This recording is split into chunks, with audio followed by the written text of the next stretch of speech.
it is August 7th, and I just wanted to do two things. I wanted to show you what happened to our house during Hurricane Debby. We had some flooding, but thank goodness it did not reach the house, but it almost did. And I'm so glad that my neighborhood is built up the way it is. It saved us. So we did not lose our house, but the flooding was very, very bad and very close. And another thing I want to do is update you on my cycle that I'm in right now.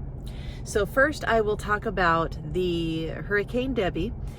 We got a lot of rain, and it was mainly just rain. There was quite a bit of wind, but it wasn't, it was only enough to break small branches and palm fronds and have that litter the yard. But Sunday night, I could hear the rain all night long, and I was sitting there worried because we have flooded before, and it was to the point where our back little drainage river that we have, it's basically just the drainage, but we, call it a little river.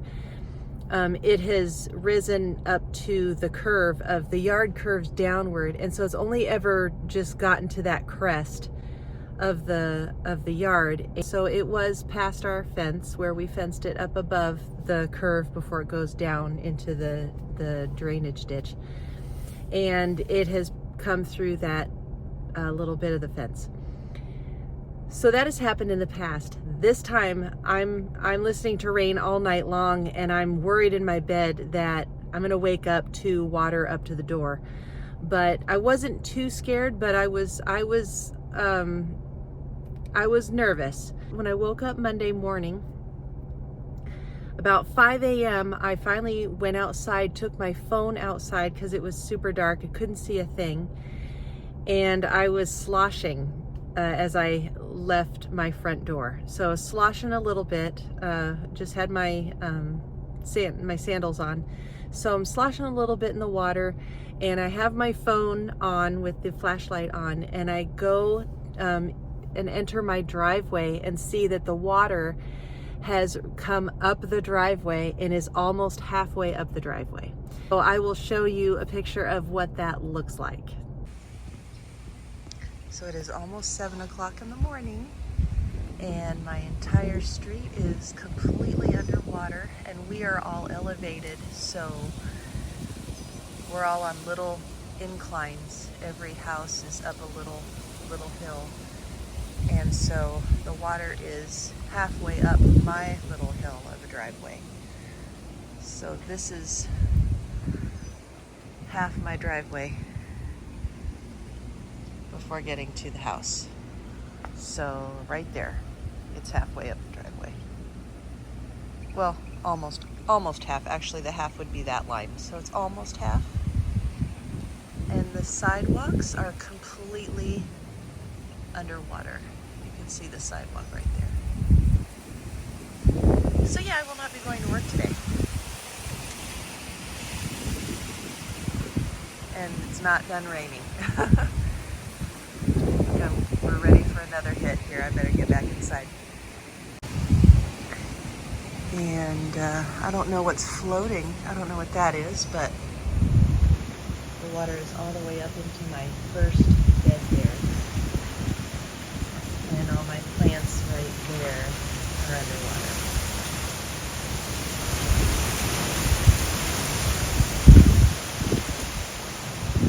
So yeah, that was very intense. You can see my entire street was a river, and the entire sidewalk was covered as well, and the water came all the way up my front yard into the plant bed, the first plant bed that we have there.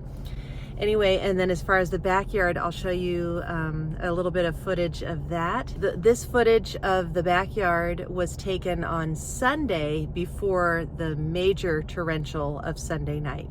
So this is what it looked like before the massive flooding that happened Sunday night.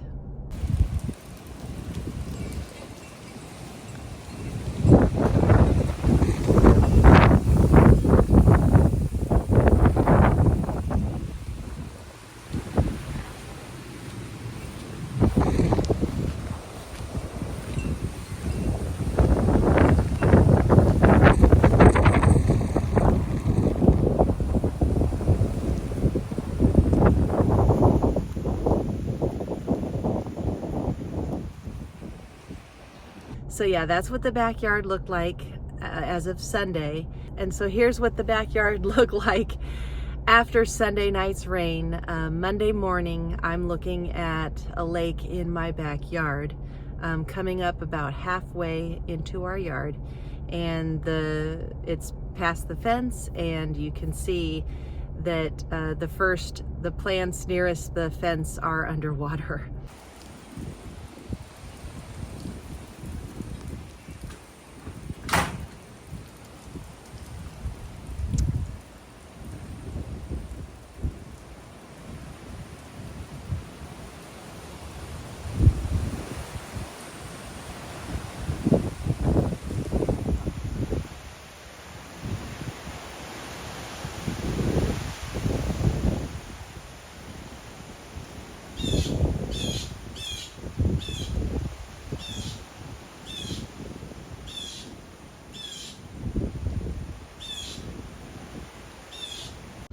So anyway, that was scary, and I'm so grateful and so glad. There are several people in Sarasota that have lost their homes. This flooding went all the way up, halfway up their couches, and so the height was, a couple, like 2 feet or so, and their floors are going to be rotting out because of this. Their drywall is going to be rotting out as well, and that all has to be replaced. If they can't afford it, then they lose their home, and I don't know what they're going to do. I asked my husband, what would we have done? And he basically said we would have to ditch the house and file bankruptcy and go to an apartment, because there is absolutely no way that we could have fixed the damages. We do not have flood insurance.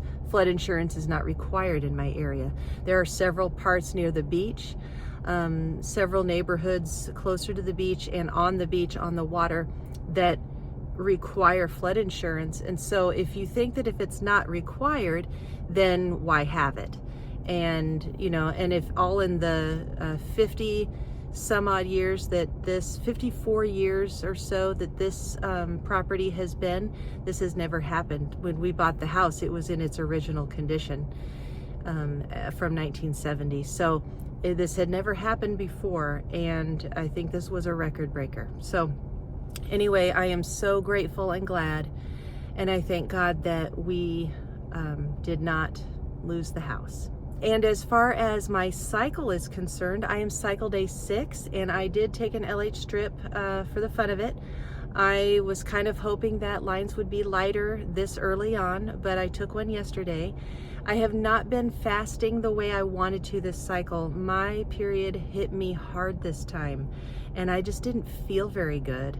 And I just felt run down, and I think all the rain and the clouds and the gloominess of this last week, because I started on Friday, and that's when the weather has been bad, and it didn't help motivate me to do my fasting. And I realized day 1, 2, and 3, I'm not going to worry about fasting, because it's, I'm on my, I've started my period, and I don't know if anybody else feels like a rock star on days 1, 2, and 3, but I don't.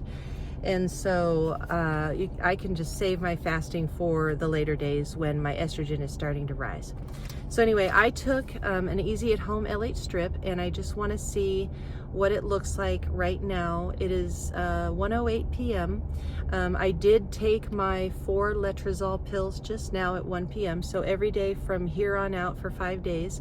I am cycle day 6. I am doing cycle day 6 through 10 on purpose so that I can ovulate on cycle day 13.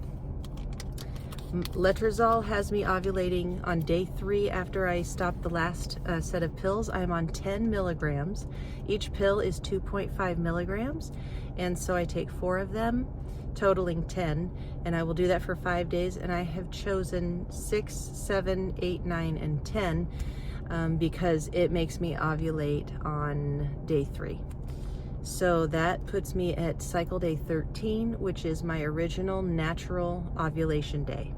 Let's see what this looks like, and if it's matching. I mean, it really doesn't matter at this point because the letrozole is going to keep me in check for the next 5 days. So let's see what this looks like.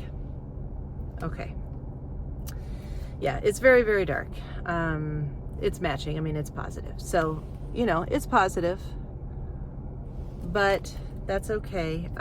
Last cycle was great. It was negative on cycle day 5 and 6. It was like a 0.38, but I was also fasting at that time, and I have not fasted yet. I will eat normal on 10, I will fast on 11, and then I will let myself go for 12 and 13. And hopefully that'll boost my ovaries to do their best and make things happen, and hopefully make and ovulate a good, healthy, chromosomally normal egg that is going to make a beautiful, healthy baby. So anyway, that is basically it for this video. I have some other things I wanted to tell you too. Oh yes, there is something else I want to tell you. CNY is not going to be filling any more of my prescriptions. This letrozole was the last refill that I had.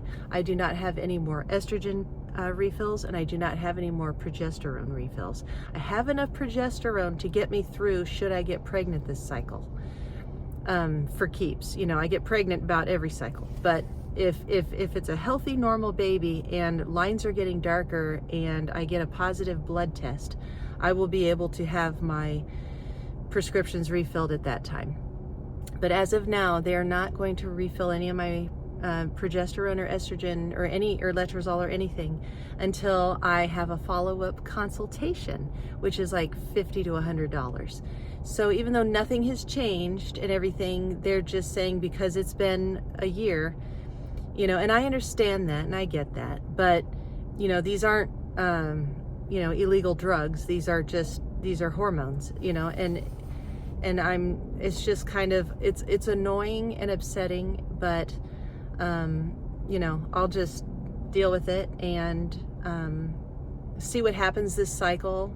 And if things work out this cycle, then I'm going to go straight to my OBGYN for the progesterone and the estrogen, because I have to have a consultation with her in order to get those things. So I do have some time to figure out what I'm going to do, because I don't even start estrogen until after I ovulate. And so today is Wednesday, so I have all until next Wednesday to figure out if I want to make that consultation appointment or not. That's an extra $50 to $100 that I need to spend on food and gas. I mean, it bothers me that that there's absolutely no need for this conversation, and yet they're not going to give me any more prescriptions until I do. So anyway, I mean, I get it, I understand it, but I don't care, I don't like it. I'm hoping to increase my natural estrogen, and maybe I will not need that estrogen. I'm eating all the right foods. I'm gonna do my fast for hormonal balance, and you know, with the vitamin E and the flaxseed oil and the flax seeds and just everything that you read about on how to thicken your uterine lining, how to have good blood flow, how to increase your estrogen levels, or to support your estrogen levels. All right, well, that's it for this video. I hope you're all doing well. Please join me for my ovulation video that will be coming up next week. Try to get other videos of various things up too. We'll see what happens, and I will see you guys next week. Bye.